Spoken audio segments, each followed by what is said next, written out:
اعوذ باللہ من الشیطان الرجیم بسم اللہ الرحمن الرحیم۔ یہ چینل جو میں نے بنایا اللہ تعالیٰ کی عطا کردہ توفیق سے، اس کا نام ہے کیئرنگ از دا لائف، احساس زندگی ہے۔ اور جو موضوع ہمارا چل رہا ہے وہ سچے موتی ہے، اور اس کے ساتھ جو گفتگو اس میں ہو رہی ہے وہ معاشرے میں جو ہم پسے ہوئے لوگ ہیں اور مجبور لوگ ہیں، ان کو بھی جھنجھوڑا جا رہا ہے، ان کو بھی کہا جا رہا ہے کہ اپنی آواز کو بلند کریں، اور رہنمائی بھی ہے، اور جو کچھ ہمارے ساتھ آج تک ہوتا آ رہا ہے اس کی بھی ترجمانی اور عکاسی پیش کر رہا ہوں۔ اور ایسا نہیں کہ یہ کسی کو علم نہیں ہے، علم ہے، کسی میں جرأت نہیں ہے بات کرنے میں کہ کوئی خاندان کے ہاتھوں مجبور ہے، کوئی رسم نسل کے ہاتھوں مجبور ہے، اور کوئی جھنڈے کے ہاتھوں مجبور ہے کہ جس نشان کا وہ مرید ہے اس کے بغیر وہ نہیں رہ سکتا۔ تو ہم آزاد ہیں، ہماری آزادی کیا ہے، اس پہ گفتگو ہو رہی تھی۔ اس میں معاشرے کے جتنے بھی پہلو ہیں ان کو سامنے لاؤں گا میں۔ بات یہ ہے کہ رات بارش ہوئی ہے رحیم یار خان میں، تو 50% جو اس کی روڈز ہیں وہ پانی سے لبالب بھری ہوئی ہوتی ہیں، اور میرا اندازہ ہے کہ کم و بیش کسی جگہ پہ تو 1 فٹ تک بھی پانی موجود ہوتا ہے۔ ان روڈوں کو بنانے والوں نے اس کا کیا کردار ادا کیا، اور آج تک کسی گورنمنٹ نے یہ نہیں پوچھا کہ ان کا جو بیلنس ہے، پانی کا جو لیول ہے، جو اس کا نکاسی کا وہ ہے جگہ ہے، وہ کہاں ہے، اور یہ روڈ کا پانی کہاں جاتا ہے۔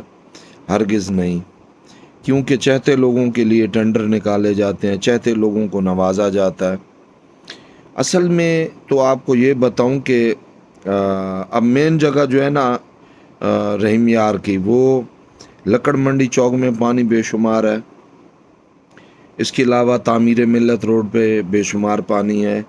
اس کے علاوہ شاہی روڈ پہ مین روڈ ہے رحیم یار خان کی، مین تجارتی مرکز ہے، وہاں پہ پانی ہے، بے شمار پانی ہوتا ہے ہر بارش پہ، سیلاب کا سماں پیدا ہو رہا ہوتا ہے، اور آدمی سوچ رہا ہوتا ہے کہ پتہ نہیں میں گھر تک بھی پہنچوں گا یا نہیں، یا کسی گٹر میں جا کے رہے گی میری سواری، یا خدا نہ خواستہ میں کسی کھمبے یا بجلی کا شکار ہو جاؤں گا، کیا بنے گا۔ لٹکتی ہوئی ہر طرف تاریں، چرچراتے ہوئے ٹرانسفارمر، اوور لوڈ ٹرانسفارمر، دھواں دیتے ٹرانسفارمر، ٹوٹے پھوٹے میٹر، اور لہراتے ہوئے لرزتے ہوئے کھمبے، یہی بتا رہے ہوتے ہیں کہ تیرا گھر تک پہنچنا جو ہے وہ اللہ تعالیٰ کی رحمت سے ممکن ہے، ورنہ کوئی کسر نہیں چھوڑی گئی۔ آج تک بے شمار حادثات ہوئے ہیں، بے شمار لوگ ارتھ لگنے سے ان کی ڈیتھ ہوئی ہے، جانوروں کی ڈیتھ ہوئی ہے۔ اس کے علاوہ کھمبے گرنے سے کئی لوگوں کی موت ہوئی ہے، کئی لوگوں کی قیمتی گاڑیاں تباہ ہو گئی، ہو سکتا ہے ان کے پاس اثاثہ ہی وہی ہو۔ کچھ روز پہلے ہی عباسیہ روڈ پہ رحیم یار خان میں پول گرا ہے کورے گاڑی پہ، تو 2 حصے ہو گئی گاڑی، 2 حصوں سے مراد بھی اس قدر وہ بینڈ ہو گئی ہے، اوپر پول گرا ہے اور آدمی ونڈ سکرین سے زندہ نکل آئے، یہ معجزہ ہے آدمیوں کا بچ جانا، وگرنہ اس حادثے کی آپ تصویریں دیکھیں حیران رہ جائیں گے کہ یہ زندہ کیسے بچ گیا۔ تو بات یہی کر رہا تھا کہ ہم آزاد ہیں، ہم آزادی کس طرح پاکستان میں آزاد زندگی گزار رہے ہیں۔ کوئی بھی ادارہ ہو، اس کی تنخواہیں، ان کے اخراجات، ان کے جتنے بھی معاملات ہیں، وہ کچھ حصہ گورنمنٹ دیتی ہے، جیسے کہ گورنمنٹ کا نظام ہے جہاں سے انکم گورنمنٹ کو ہوتی ہے، کوئی کانے ہیں، کوئی اور معاملات ہیں، تجارت ہے، کوئی بھی ہے، تو اس سے وہ تنخواہیں دیتی ہے۔ لیکن 70% پاکستان میں تنخواہیں گورنمنٹ نہیں دیتی، بلکہ عوام کے پیسے سے دی جاتی ہیں، جو وہ ٹیکس پیڈ کرتے ہیں یا تجارت کرتے ہیں، جو امپورٹ ایکسپورٹ کرتے ہیں اس پر جو ڈیوٹیز ہیں، یا اس کے علاوہ جو خورد و نوش کی اشیاء ہیں، استعمال کی اشیاء ہیں، روزمرہ کی اشیاء ہیں، ان پر جو ٹیکس دیا جاتا ہے، وہ ان سے ان لوگوں کو تنخواہیں دی جاتی ہیں۔ اور مزیداری کی بات یہ ہے کہ اکثر اوقات پاکستان میں بے گناہ انسان کو جو ٹیکس دے رہا ہے، جس کے پیسے سے اس کو تنخواہ دی جا رہی، ملازم اپنے مالک کو بند کر رہا ہوتا ہے اندر، اور کہا کیا جاتا ہے یہ محافظ ہیں آپ کے۔ بہت بڑا جھوٹ ہے۔ محافظ یہ ان لوگوں کے ہیں جو اندر لڑکیوں کے ساتھ لیٹے ہوتے ہیں، شراب کی بوتل ان کے ہاتھ میں ہوتی ہے، وہ کوئی ایم پی ہے، ایم این اے ہے، منسٹر ہے، کوئی بیوروکریٹس ہے، کوئی بہت بڑا آفیسر ہے، اس کا بچہ ہے، وہ اندر عیش کر رہے ہیں، یہ باہر پہرا دے رہے ہیں، ریفلیں گنیں ہاتھ میں لی ہوئی ہیں۔ کیا بات ہے اس پروٹوکول کی جناب! ہم جیسے تو اشارہ توڑیں تو ہمارے لیے مصیبت بن جاتی ہے، خدا نہ خواستہ جلدی میں کہیں غلط پارک کر دی تو ہمارے لیے مصیبت بن جاتی ہے، گاڑی اٹھا کر لے جائیں گے 10 میل دور، یہ نہیں سوچیں گے وہ بندہ ہارٹ کا پیشنٹ ہے، جو اس کے اوپر چڑھ کے آیا ہے اس کو کینسر ہے، اس کو کرونا ہے، اس کو کیا مرض ہے، واپس آئے گا جب گاڑی نہیں ملے گی تو وہ یہ نہ ہو کہ اس کی ڈیتھ ہو جائے آن دی اسپاٹ کہ یار میری گاڑی چوری ہو گئی ہے، پتہ نہیں ڈاکہ کسی نے مار لیا ہے۔ وہ آس پاس دکانوں پہ بھاگے گا، پوچھے گا یار میری گاڑی کدھر گئی، وہ کہیں گے جی اٹھا کے لے گئے ہیں ٹریفک پولیس والے۔ کیا انسانیت ہے! کیا ہم لوگ واقعی بھیڑ بکری ہیں؟ تو یہ جتنے ایکسپیریمنٹ کیے جا رہے ہیں، میزائلوں کے تجربے کیے جا رہے ہیں، تو یہ کہیں اور کرنے کی تو ضرورت ہی نہیں ہے، اپنی عوام حاضر ہے۔ ایک تو اندازہ ہو جائے گا اچھے طریقے سے کہ اس میزائل سے کتنے لوگ مرتے ہیں، کسی نہ کسی ضلع کو نشانہ بنا دیا، تجربہ کا تجربہ ہو گیا، اور آبادی بھی کم ہو گئی، جان بھی چھوٹ گئی لوگوں سے۔ میں حیران ہوں کہ اگر ایک منسٹر شراب پی رہا ہے تو اس کے باہر پہرا دیا جا رہا ہے، ایک ایم پی ایم این اے، ایک بڑا ذمہ دار، کوئی بیوروکریٹس، کوئی سرکاری افسر، کسی ادارے کا بھی، وہ جو بھی عیاشی کر رہے ہیں، اندر منمانیاں کر رہے ہیں، یا ان کی اولادیں شرابیں پی رہے ہیں اور سڑکوں پر جو ہے وہ گاڑیاں دوڑا رہے ہیں اور ہوائی فائرنگ کر رہے ہیں، ان کی کوئی پکڑ نہیں ہے۔ اور اگر غریب آدمی اپنے گھر میں پٹاخہ بھی چلا لے تو اس کی بھی رپورٹ کر دیتے ہیں ہم ضائع۔ ہم خود ہی ایک دوسرے کے دشمن ہیں زیادہ تر تو جناب پولیس آ جائے گی کہ جناب آؤ ادھر جواب دو، یہ تم نے فائرنگ کیسے کی، ہوائی فائرنگ، جبکہ وہ کہتا رہے گا بیچارہ کہ جی یہ پٹاخہ تھا، میں نے تو ہوائی فائرنگ نہیں کی۔ تھانے گال ہوئے گی نا، تھانے گال ہوئے گی، چلو تھے اس کے یہاں سے پکڑتے ہیں، یہاں سے، یہ ہماری عزت ہے، یہاں سے پکڑا جاتا ہے، یہ پکڑا جاتا ہے اور گھسیٹ کر ہمیں تھانے لے جاتے ہیں۔ میرے پاس ایک تصویر ہے جس میں کم و بیش 70 سال کا ایک بزرگ ہے جو زمین پہ بیٹھا ہے، اس کو ہتھ کڑی لگائی ہوئی ہے، اور جو کانسٹیبل ہے وہ کرسی پہ بیٹھا ہے۔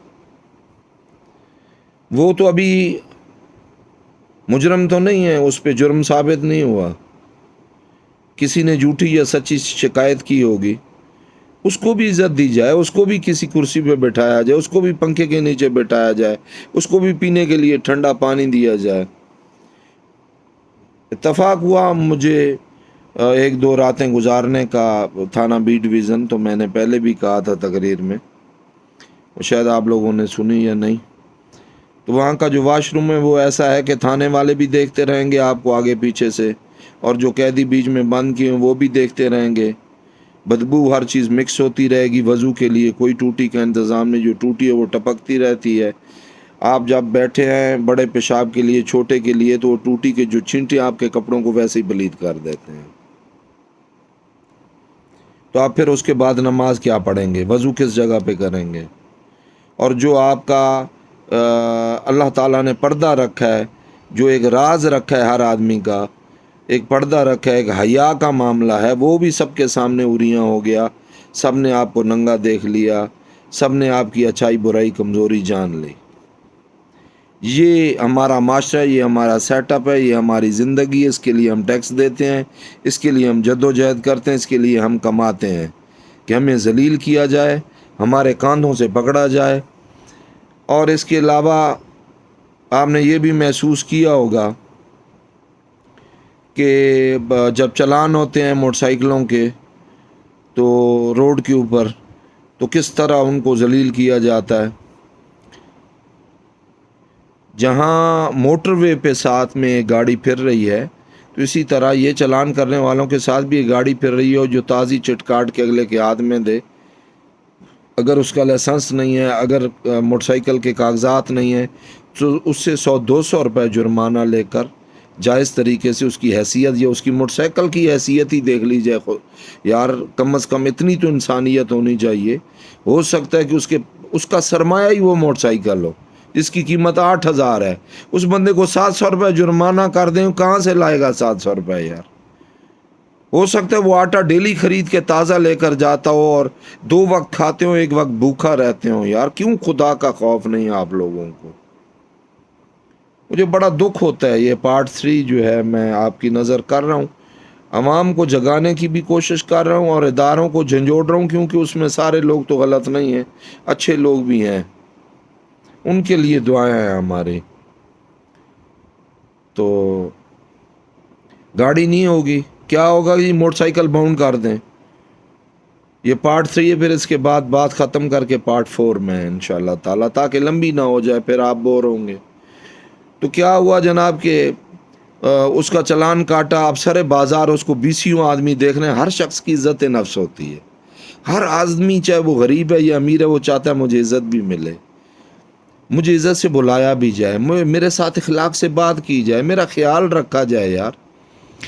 تو اسی طرح گاڑی ساتھ ہو، اگر اس کی حیثیت، اس کے پاس موٹر سائیکل جو ہے وہ زیادہ سے زیادہ 6,000 یا 8,000 کا یا 10,000 کا، تو اس کو کم از کم 50 روپے جرمانہ کر کے تو وارننگ دے دی جائے کہ بھائی ہم نے تیرا نمبر نوٹ کر لیا ہے، یا ہم نے تیرے موٹر سائیکل کے چیسز نمبر، انجن نمبر لے لیے، یا ہم نے تیری تصویر لے لی ہے. تو اگر دوبارہ پکڑا گیا تو ہم تجھے 100 روپے جرمانہ کریں گے. تیسری دفعہ پکڑا گیا تو پھر تمہیں تمام لوگ، جیسے امیر لوگ یا جو پیسے والے لوگ ہیں، ان کے برابر جو آخری کنڈیشن ہوگی 700 روپے یا 500 روپے، وہ تم سے وصول کیے جائیں گے. چلو وہ ڈر بھی جائے، آئندہ کے لیے وہ احتیاط بھی کرے اور موٹر سائیکل کا صحیح استعمال کرے اور ڈاکومنٹس اور کاغذات اور لائسنس کو پورا رکھے. لیکن نہیں، اس کو چلان کاٹ کے ہاتھ میں دیا جاتا ہے اور کہا جاتا ہے جاؤں جا کے تھانے چھڑا لے. جب وہ تھانے میں جاتا ہے بیچارہ، تو سب سے پہلے اس کو بہن کی گالی دی جاتی ہے حلیہ دیکھ کے. اگر اس کے ہاتھ میں کارڈ ہے MP MNA کا، نا پھر کسی کی جرت نہیں ہے. اگر کوئی چٹی دلال کا ہاتھ میں کارڈ ہے، فون نمبر ہے، پھر بھی کوئی جرت نہیں ہے. اگر کسی بڑے آفیسر کا فون نمبر اس کے پاس ہے، پھر بھی جرت نہیں ہے. ورنہ تو اس کی ماں بہن بھی یہ کی جائے گی، اسے کہا جائے گا، اوے مولوی، اگر اس نے داڑھی مبارک رکھی ہوئی، یہ تو ہمارے نام ہے، سنت رکھنے والوں کا نام جو ہے، اوے داڑھی والے آ، منہ تے تو سنت رکھی ہے، تے بغیر کاغذاں دے گاڑی چلائی پھرنا ہے. اب تھانے میں کوئی شخص یہ قسم دے گا کہ اس نے کبھی کوئی جرم نہیں کیا، کبھی غلطی نہیں کی. وہ ان کے اپنے جو ہے موٹر سائیکلوں کے کاغذات نہیں ہوتے، چوری کے موٹر سائیکلوں پہ چڑھے پھر رہی ہوتے یہ اکثر لوگ. پیٹرول مفت میں جا کے ڈلوا لیتے ہیں دھمکی دے کے کسی کو. کسی مجرم جو بند ہوتا ہے اندر، ان کے وارثوں سے پیسے لے. یار کیا کیا حرکتیں نہیں کرتے ہیں، آپ کو بھی پتہ ہے. یہ تو نہیں ہے کہ میری جو عوام ہے، میرے بھائی جو ہیں، وہ بھوسا کھاتے ہیں، روٹی نہیں کھاتے، انہیں پتہ ہی نہیں کسی بات کا. جاگو یار. میں یہ نہیں کہتا عمران خان کی گورنمنٹ کے خلاف کھڑے ہو جاؤ، نواز شریف کے خلاف کھڑے ہو جاؤ، بے نظیر کے خلاف کھڑے ہو جاؤ، جمعیت علماء کے خلاف کھڑے نہیں. قطعاً میرا یہ کہنا نہیں. جاگو یار، اپنے حق کے لیے بات کرنا سیکھو یار. ایک مٹھی ہو جاؤ یار. کیوں اپنے ایک دوسرے سے علیحدہ رہ کر ایک دوسرے کو تکلیف میں مبتلا کر رہے ہو؟ جب ایک دوسرے پر تم اسلام کو لاگو کر لو گے نا، ایک دوسرے کے لیے مصیبت نہیں بنو گے، تو پھر راحت کا سامان ہو جائے گا. تو اس کے بعد چوتھا پارٹ انشاءاللہ تعالی. بات ہو رہی تھی تو یہ میں ختم کر لوں. تو وہ موٹر سائیکل والا، وہ بیچارہ، اس کو کہیں گے کہ جا اب تو یہ چلان جمع کروا کے نیشنل بینک، اور ہر بینک میں اجازت نہیں ہے. ذلیل ہو گیا، رول گیا. اس کی تو لائنیں باہر تک پہنچی ہوئی کرونا کی وجہ سے. تو وہاں جناب آرمی کھڑی کی ہوئی. حالت یہ ہے کہ صبح کا گیا آدمی شام تک وہیں، بلکہ تندرست آدمی کے علاوہ تو وہاں کھڑا ہونا لائن میں ناممکن ہے کسی آدمی کے لیے، اور عمر رسیدہ کے لیے تو خاص طور پہ، یا بیمار کے لیے. وہ سزا کاٹے گا وہاں پتہ نہیں 2 دن میں پیسے جمع ہوتے ہیں نہیں ہوتے، یا سپرداری کے لیے وہ عدالت کے دھکے کھائے گا بیچارہ، پھر اس کو جب موٹر سائیکل ملے گا تو منشی کہے گا اسے کہ مینو 500 دے، 1000 مینو بھی لا۔ یہ ہمارا کلچر ہے، یہ ہماری زندگی ہے، یہ ہم پاکستانی ہیں، ہم آزاد ہیں۔ اور وہ ہندوستان کے مسلمان جو ہمارے بھائی ہیں وہ بھی کہتے ہیں کہ ہمیں پاکستان جانا ہے، ہمیں پاکستانیوں کے ساتھ رہنا ہے۔ او بھائی تم زیادہ پریشان ہو، ہم یہ نہیں کہتے، ہم اتنے پریشان تو نہیں ہیں لیکن کم بھی نہیں ہیں۔ ہمیں بھی ذلیل اور رسوا کیا جا رہا ہے، ہم اتنے سکھی نہیں ہیں جو آپ کو محسوس ہوتا ہے یا نظر آتا ہے۔ کیا ہمارے لیے سہولیات رکھی گئی ہیں؟ تمام سہولتیں امیر لوگوں کے لیے، بیوروکریٹس کے لیے، گورنمنٹ ملازمین کے لیے، اداروں کے لیے۔ سہولت عام انسان تک جس کا حق ہے اس کو نہیں دی جاتی، منظور نظر لوگوں کے لیے۔ تو انشاءاللہ چوتھا حصہ میں آپ کے ساتھ پھر گفتگو کرتا ہوں۔ اجازت چاہتا ہوں، اگر کوئی بات میرے منہ سے دانستہ یا غیر دانستہ طور پر غلط نکلی ہو، جو حقائق پر مبنی نہ ہو، تو میں اپنے رب سے معافی کا خواستگار ہوں۔ سلامت رہیں، ایک دوسرے کا خوب خیال کریں۔ السلام علیکم ورحمۃ اللہ وبرکاتہ۔